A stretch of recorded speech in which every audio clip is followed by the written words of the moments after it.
So yeah, if you're looking at creating a curved archway, again, you can kind of do that from scratch. So I might just sort of take this thing here. As far as I know, I don't think I can add an extra point in these things. So when drawing, if you wanted to create an arch, right?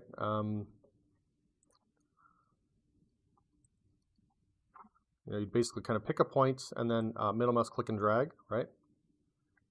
And then keep your spacing equally spaced, right? So you might have to count these grid numbers out.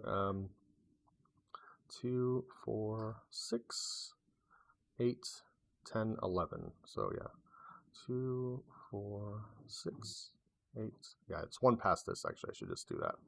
So then I'll hold X. There we go. So then you get an archway, okay? And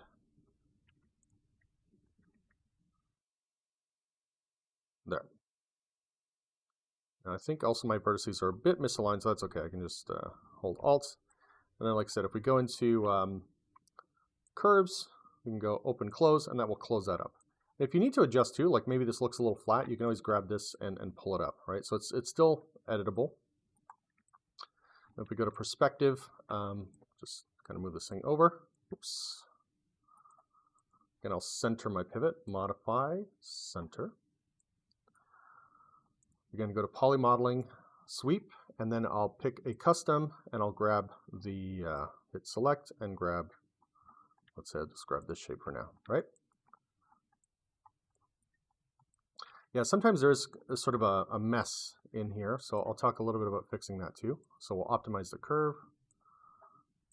Optimize in here.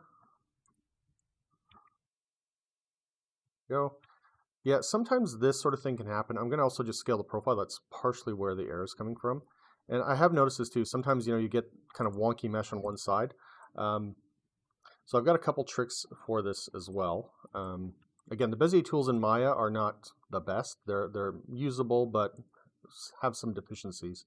So I'm going to, again, make sure I center my pivot. So one thing you can do is basically just go to the mirror tool, right? Mesh, mirror. Again, I usually like to default this to object, so I'm going to set it to object and hit save settings and then hit mirror.